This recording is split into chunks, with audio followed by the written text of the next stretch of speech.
2567년 부탁께서 룸비니아 공원에서 한쪽 손을 갖다가 무수가지를 잡고 오른쪽 옆구리로 부처님께서 나오셨습니다. 내일이 벌써 부처님께서 가신 지, 탄생하신 지 2567년인데 각 크고 작은 사찰에서는 이제 내일 행사를 여법하게 했지. 근데 이제 오늘 전야제로서 이렇게 약사사의 불자들이 저녁에 다 모여가지고 다과도 하면서 이렇게 찬양을 하는데 84,000 보면은 화엄경에 10조 95,048자, 화엄경의 글자 수가 10조 95,048자예요. 그 대방광불 화엄경이 일체가 유심조다. 모든 것은 마음 먹기에 달려 있는 거다. 우리들이 갑자기 그냥 놀다가 재미있게 막 흥에 겨워서 막 놀다가 어디서 조국 선열에 대한 묵념하는 소리가 나면은 갑자기 숙연해져. 그러니까 마음 먹기에 모든 건 달려 있는 거예요. 내가 슬픈 것도 마음 먹기에 달린 거고, 기쁨도 마음 먹기에 달린 거고, 모든 게 다 마음 먹기에 달린 건데, 붓다께서 이 땅에 나오셔가지고 하신 말씀, 즉 불교와 타종교하고 틀린 점이 뭐냐? 타종교는 교주가 주체성이요. 또 모든 게 다 하나님, 예를 들어서 기독교를 폄훼하는 건 아니지만 기독교를 봐도 하나님이 있고 내가 있어요. 예수님이 있고 내가 있어. 성모 마리아가 있고 내가 있어. 나는 객관성이요. 내 생활하는데 행복하고 불행한 모든 기룡화복이 그분들 손에 달렸어. 심지어 사후 죽어서 천당 가고 지옥 가는 것도 그분들 손에 달렸어. 그러나 불교는 안 그래요. 내가 주체성이요. 내가 있고 부처가 있어. 부처가 있고 내가 있는 게 아니라, 그렇잖아요. 여러분들도 내가 뭐 불교를 믿고 부처님을 믿으려고 이 땅에 태어난 거 아니잖아. 내가 불교를 선택한 거지 불교가 나를 선택한 게 아니야. 내가 잘 살고 싶으면은 열심히 일하고 금전 모아갖고 저금하고 이러면 잘 사는 거고, 내가 상 받고 싶으면은 열심히 좋은 일 하면은 상 받는 거예요. 그게 다 나한테 달린 거지 누구한테 달린 게 아니에요. 그럼 부처님은 뭐 하시는 분이냐? 나를 도와주는 분이에요. 조건 없이, 아무 이유 없이 나를 도와주는 분이에요. 그러고 생색을 내질 않아. 교회는 그렇잖아. 하나님 아버지께서 독생아들 독생자 예수 그리스도를 이 땅에 내려보내실 때 왜 내려보냈어? 너희들은 원래부터 죄인이기 때문에, 죄를 진 원죄인이기 때문에 그 죄를 예수가 대신해서 십자가에 못 박혀서 갔다. 이거를 강조하는 거야. 그래서 어떻게 하라는 겨? 예수께서 우리들 죄를 다 짊어지고 갔어. 어떻게 하라는 겨? 은혜를 갚으라는 거 아니요. 은혜를 갚으려면 어떻게 해야 돼요? 다른 종교 믿지 말고 나 아닌 다른 신은 우상하지 마라. 또 오로지 하나님 품 안에서만 살아라. 그게 은혜 갚는 겨. 그게 조건을 걸어. 그러다 보니까 시험이라는 거야. 그러나 불교는 아버지, 부모, 어머니의 마음이요. 어머니, 아버지가 우리들을 키울 때 맨날 내가 먹고 싶은 거 못 다 먹고, 쓰고 싶은 거 못 다 쓰고, 내가 돈 벌어서 니들 옷도 사주고, 먹을 것도 사주고, 아프면 병원에 데려가고, 그래서 어떻게 하라는 겨? 커서 효도해야 된다. 이거를 매일 주입을 시키면 굉장히 괴롭겠죠. 괴롭겠지, 그지? 그러나 부모님은 니들 커서 잘 살으면 그게 효도요. 그렇잖아. 조건이 없어요. 니들 잘 살으면 효도야. 그것처럼 부처님도 마찬가지예요. 그냥 부모님 마음과 같이 아무 조건 없이 도와주는 거예요. 그러니까는 불교와 기독교 같은 거하고는 틀린 점이, 기독교는 사랑이요. 사랑이지, 그죠? 그러나 불교는 자비요. 사랑이라는 것은 말이에요. 식으면은, 끝나면은 엔드, END. 예? 엔드요. 끝나는 거야, 그걸로. 단막극이요. 부부가 자식 낳고 이혼을 해야. 그러면 사랑해서 결혼하고 자식 낳고 이혼하면 원수가 되는 겨. 왜? 사랑이 끝났으니까. 원수가 되는 겨. 그러나 불교는 자비요. 자는 어여뻐서 끌어안고, 비는 가여워서 끌어안는 거. 예를 들어서 아들이 둘이 있어. 큰아들은 공부도 잘하고 말도 잘 듣고 아주 효도도야. 내 새끼지만 얼마나 이쁜지도 몰라. 아이고 귀여운 내 새끼 하면서 끌어안는 건 자야. 어여뻐서. 그러나 둘째는 맨날 거짓말만 싣고 공부도 꽁찌하고 눈에 박히나. 엄마한테 저놈은 자식도 아니에요. 밥도 주지 마. 그러나 엄마는 안 그래. 큰애한테 자꾸 비교되는 게 안쓰럽고 안타까워. 그래서 몰래 더 챙겨줘. 돈도 더 챙겨줘. 가여워서 챙겨줘. 그게 비요. 자와 비가 합쳤을 때 참사랑이야. 그러니까 부처님은 내가 열심히 좋은 선행을 하면서 살아가. 이 땅을 살아가면서 행복을 내가 추구하고 살아. 그럴 때 부처님 품 안에서 사는데 어이구 어여뻐서 그려. 그래서 끌어안어. 사랑이야. 그런데 어느 날 부처님을 배신하고 다른 종교로 가면서 그 부처님을 막 욕을 막 해. 가서 간증을 해. 다른 종교는 벌을 줘. 그러나 부처님은 가여워서 끌어안을 뿐이야. 절대 벌을 안 줘. 그게 비요. 그래서 자비하신 부처님이기 때문에 아무 조건 없이 사랑을 주는 분, 도와주는 분, 생색을 내지 않는 분. 요게 부처님의 가르침이에요. 그리고 모든 것은 너희들 마음에 달렸다. 이렇게 부처님께서 하시는데 벌써 성인께서 가신 지가 2567년 77세를 하셨으니까는 2700년 됐겠죠. 태어나신 데는. 그래서 우리가 그 뜻을 오늘에 이렇게 다 되살려서 이거를 갖다 찬탄하고 경배하는 거예요.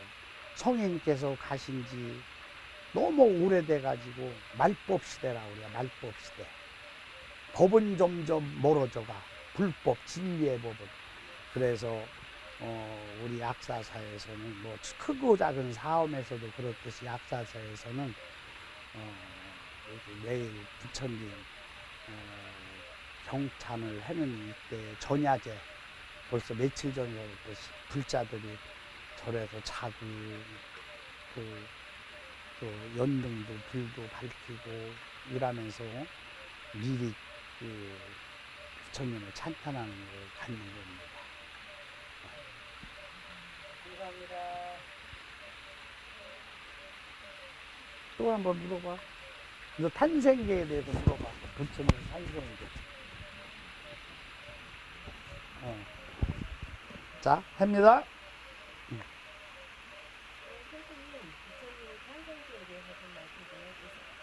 부처님 탄생계.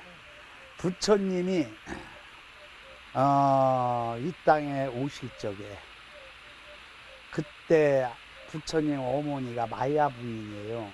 그런데 인도에서는 왕이든 천민이든 아기를 낳으면 출산을 하면은 친정에 가서 아기를 낳아갖고 그 출산을 해갖고 오는 게 전통이요. 그래도 마야 부인도 부처님을 잉태를 하셨을 때 처음에 마야 부인 꿈에 3년 전에 부처님이 잉태시 3년 전에 꿈에 나타난 거예요. 하늘의 재석천왕들이 내일부터 정반왕 부부지간에 성생활을 금해라. 목욕제기하고 금해라. 3년 동안을. 그러고 정반왕한테도 똑같이 나타나서 예언을 했어요. 그러니까 왜 그러느냐? 가장 이 지구상에 성스러운 사람, 그걸 찾았는데 성스러운 사람, 기독교는 성모라고 그러죠. 성모 마리아. 그래, 우리 불교에서는 성스러운 분이 마야 부인이요. 마야 부인을 찾아서 우리나라도 왔겠지. 그지? 근데 성스러운 성모를 없었지. 그리고 인도의 성모 그 마야 부인한테 가서 예언을 했어. 그러면 그렇게 훌륭한 부처님이 내 몸을 통해서 올 것 같으면은 나한테는 어떻게 해야 될 거냐. 그러니까 어차피 인생은 고라. 다시 인간으로 태어났다. 다람쥐 쳇바퀴 돌도 되니까 바로 도솔천으로 데려간다. 이렇게 해갖고서는 꿈을, 잉태 꿈을 하얀 백상어, 하얀 코끼리가 마야 부인 품으로 탁 파고들었어. 그게 태몽이요. 그러니까는, 이 마리아, 성모 마리아가 동정녀라고 그랬잖아. 사실은 아버지가 남편이 있었지만, 거의 비슷비슷해. 그래서 마야 부인께서 이제 나가고서는 이제 임신을 만삭대가 돼서 친정 오빠가 룸비니아, 지금 이제 우리가 11월 18일에 갈 건데 인도를 그 네팔, 그 인도 룸비니아, 거기 그 룸비니아 동산이 친정 오빠가 하는 과수원이요. 우리나라로 말하면 그 과수원 농원. 그래, 그리 이제 이 출산을 하러 시녀들을 데리고 가다가 룸비니아 공원에서 산이고 진통이 온 거예요. 그래, 한 손을 무수나무 가지를 잡고 왼손으로 오른쪽 옆구리로다가 부처님이 나오셨어요. 나오셔가지고 탄생하실 적에 제일 먼저 나오셔갖고, 나도 이건 뭐 보지는 않았으니까 모르지만 뭐 그게 정확히 나와 있으니까 우리 불자들은 또 믿어야지. 나오셔가지고서는 사방 동서남북으로 7발짝씩 걸으셨어. 애기 부처님이 7발짝씩을 걸으면서 한 손은 하늘을 쳐다보고 가리키고 한 손은 땅을 가리키면서 천상천하 유화독존, 3계 계곡 아당한지라, 이렇게 첫 사자우를 터뜨렸어. 그러고 입을 딱 다물었어. 그때부터 이제 애기가 돼서 말을 못하는 거야. 천상천하, 하늘 아래 땅 위에 유화독존, 나보다 더 높은 사람은 없다. 3계 계고라. 3계는 욕계, 색계, 무색계예요. 우리가 지금 욕계에서 살고 있죠. 욕심이 그득한 세계에서. 3계는 다 고뇌의 바다요. 악이 다투며 아당한지 내가 마땅히 이를 평정케 하리라 하는데, 여기에서 천상천하 유화독존, 하늘 아래 땅 위에 나보다 더 높은 사람은 없다는 건 부처님을 가리키는 게 아니야. 우리 중생들을 가리키는 거예요. 너보다 더 높은 사람은 없다 이거예요. 너보다 더 높은 사람은 이 세상에 없어. 성불만 하면. 그러니까 바다를 걸어 다니는 것도 초능력이 아니다. 너도 할 수 있고 너도 할 수 있어. 그거를 탐진치 삼독에 가려가지고 못 보기 때문에 그래요. 그래도 정신병자가 되면은, 미치면은 탐진치에서 해방이 돼. 그러니까 본연에 그게 나오는 거야. 그래, 지붕에도 떨어져도 안 다치고, 잠을 일주일을 안 자도 안 졸려. 그게 다 갖고 있는 거야. 그래갖고 부처님께서 동서남북 일곱박을 거니시면서 그렇게 말씀을 하시니까 유명한 탄생계예요. 그리고 돌아가실 때 열반하실 적에 부처님께서 열반하실 적에 또 아주 유명한 말을 했죠. 앞에 제자가 1250년 부처님께서는 평생을 흙을 안 밟았어요. 30cm를 또 갖고 다녔어요. 평생을 30cm를. 그래서 부처님께서 열반하실 적에 탄생계는 태어나실 때는 탄생계고 열반하실 때는 1250명 제자들이 돌아가실 때까지 24시간 같이 한 거야. 24시간. 그때 비스듬히 누우셔가지고 앞에 꽃이 수많은 꽃들이 많았어. 근데 비스듬히 누워서 연꽃 한 송이를 딱 잡으셨어. 그게 이심전심 삼차전심 유명한 세존 여마의 미소라. 세존 여마의 미소. 이거 대학교 시험에도 나왔던 겁니다. 세존 여마의 미소가 뭐를 가리키는 거냐. 세존께서 비스듬히 누워가지고 그 많은 꽃들 중에서 연꽃을 딱 잡으시면서 미소를 딱 머금었어. 여마, 세존, 잡으렴자, 꽃화자. 꽃을 연꽃을 잡으시고 미소를 흘리는데 그 내용이 뭘까? 그걸 아무도 몰랐어. 그런데 제1대 가섭존자가 갑자기 껄껄껄껄 웃었어. 그 뜻을 아는 거야. 그러니까는 내 1대 제자 법을 가섭에게 전수해놓으라 하셨어. 탄생계도 천상 유아독존 삼계계고 아당한지라고 9마리의 용이 하늘에서 물을 뿜어갖고 부처님을 금단, 금조, 금으로 입힌 분이다. 금의 이렇게 여러 가지로 이제 말씀을 하시는데 비유를 했는데 부처님께서 9마리의 용이 물을 뿜어서 금선하면 부처님을 뜻하는 거예요. 그래서 우리들도 그걸 재현을 내일 할 겁니다.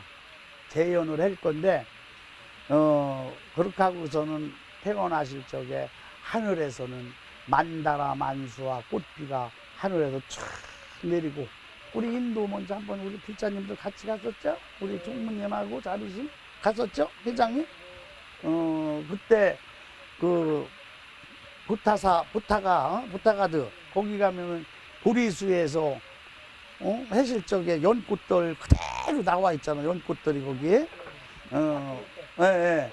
그래 참 우리가 그냥 일부일배 했죠. 그 참 너무 좋았었어.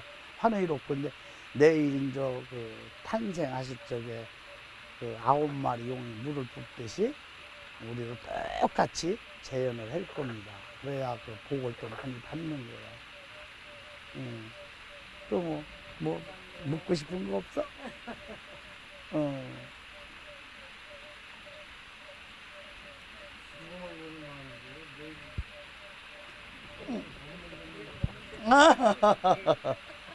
그래서 참 좋지, 그지? 이렇게 늘 이게 내가 그전에는 마음이 괴롭고 할 때는 저기 병천에 저 목천 가는데 거기 물이 냇가가 맑았어. 거기서도 내가 담그고 또 여기 와서 여기 금강에서도 담궜지만은 금강에 가서 내가 물에다가 발을 탁 담그고 닦았어. 목천에 가서 그 냇가에 그 깨끗한 물로 닦았어. 그러나 그 이튿날 한 3일 있다 아니면 내일 가면 그 물은 이미 금강을 떠나버렸어. 바다로 갔던 떠나버렸어. 그죠? 그러나 그 물이 금강의 물이 바다로 갔어. 바다에 갔으면 바다에 가서 어울려야지. 나는 금강물이요. 여기서 나 금강물이라고 우겨봐야 알아주는 사람이 없어. 그지? 그런데 우리 인간들은 늘 그거를 갖다가 아직 내가 어떻게 살았는데 내가 옛날에 어떻게 했는데 이거를 늘 갖고 있어. 그게 참으로 어리석은 거예요. 그래서 금강경에 보면 과거 신불가득은 현재 신불가득이요 미래 신불가득이라. 과거의 마음에도 잡으려고 그러면 과거가 잡아져? 현재의 마음도 잡아져? 미래의 마음도 못 잡아. 현재의 마음은 보다 잡으려고 그러면 미래로 갔어. 아니 과거로 갔어. 그지? 과거로 간겨. 그래서 우리가 그러나 금강은 말이야 없어진 게 아니야. 또 새로운 물이 오잖아. 새로운 물이 와서 금강의 물은 같지만은 다른 물이 또 와. 그죠? 그래서 금강은 또 품어. 말없이 품어. 내가 그래 가만히 보면은 우리나라 역대 우리나라가 이제 이조 시대 때는 모르지만은 이조 시대 때가 종식되고 8.25 해방이 돼서 이승만 대통령님서부터 윤보선 대통령 쭉 역대 박정희 대통령님서도 역대 대통령들이 쭉 우리나라를 해왔잖아. 그러면 어떤 대통령이 잘했다 잘못했다 논할 게 없어. 공과 관은 있지만은 그 대통령들은 변했어도 우리나라는 가고 흘러가고 또 다른 대통령이 와도 우리나라 대한민국 그대로 있는겨. 변하지 않는겨. 그러다 보니까는 다 대통령님들이 애민정신이 있어가지고 자 잘하고 못하고를 떠나서 계속 우리나라 대한민국은 영웅에 있으니까는 지금 노인복지제도 전 세계에서 1위요. 병원에 가면은 전 세계에서 우리나라가 의료제도가 1위요. 그래서 심지어 다른 미국이나 이런 데도 병 걸리면 우리나라로 온대잖아. 그지? 화장실을 말이야. 고속도로 휴게소 가면 밥을 먹어도 괜찮아. 그러니까 그 대통령님들도 못해나 잘하나 했어도 그걸 영웅으로 해왔어. 계승을 해온겨. 그래서 지금 노인 애들도 아프면은 말이야 그 요양보호사가 얼마나 좋은 이 아름다운 강산이요. 그래서 우리나라를 금수강산이라고 그래. 우리 이 중국 가면은 물은 많아도 석회암이라 먹을 수가 없잖아. 태국 가도 그렇고. 그 우리나라는 말이야 물만 파면 일급수라. 이 아름다운 금수강산에 어울리게끔 지금 국민들이 또 그 와중에서도 잘 하고 있으니까 잘 살아. 이와 같이 이게 바로 불국정토예요. 불국정토. 우리나라에 참 정주영 씨 같은 분들이 관세음보살이요. 그분들이 여러 사람을 먹여 살렸고 지도를 바꿔놨어. 또 욕하는 분도 있어. 그러나 훌륭한 사람도 있고 나쁜 사람도 있겠지. 그러나 우리나라나 전 세계에는 훌륭한 사람들이 더 많기 때문에 굴러가고 있어. 우리나라도 나쁜 사람보다 훌륭한 사람이 더 많아. 그래 굴러가는 겨. 그리고 불교에서는 말이야 죄에 대해서 죄가 따로 있는 게 아니야. 천수경에 나와 있잖아. 재무자성 종심이지. 죄라는 것은 따로 있는 게 아니라 마음 따라 일어나는 게 죄야. 그지? 마음 따라 일어나는 겨. 내가 마음이 일어나면 죄인이 되는 겨.